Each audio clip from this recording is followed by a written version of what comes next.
کرمداد پرندوں کو بیچنے کا کام کرتا تھا۔ وہ جنگل سے نایاب پرندوں کو پکڑتا اور مہنگے داموں انہیں بیچتا۔ اب تو اس نے اپنے کام کو اور بڑھا دیا اور ہر قسم کے جانوروں کو پکڑنے لگا۔ اس کام سے وہ کافی امیر ہو گیا تھا۔ ایک دن کرمداد کا 14 سال کا بیٹا حسن اس کے پاس آیا اور کہنے لگا، بابا جان، 14 اگست آنے والا ہے اور میں اپنے اسکول میں آزادی کے بارے میں مضمون لکھنا چاہتا ہوں، پر کیا لکھوں سمجھ نہیں آ رہا۔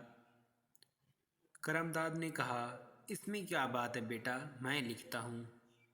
تو اس نے یوں لکھا، آزادی کا مطلب ہے کہ اپنی مرضی سے اپنی زندگی گزاریں، جہاں بھی جانا ہو آزاد پرندے کی طرح اڑ کر چلا جائے۔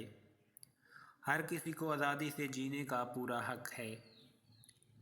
ابھی وہ لکھ رہا ہوتا ہے کہ اس کے بیٹے نے پوچھا، بابا جان، آزادی تو سب کا حق ہے، تو پھر آپ جانوروں اور پرندوں کو کیوں قید کرتے ہیں؟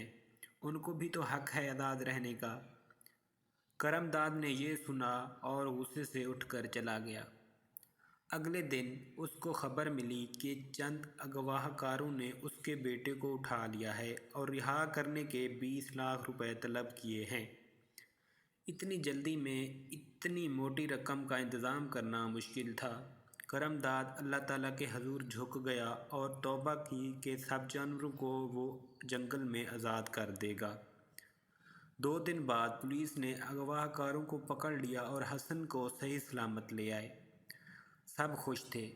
اب کرمداد نے پرندوں اور جانوروں کو پکڑنے کا کام بھی چھوڑ دیا تھا۔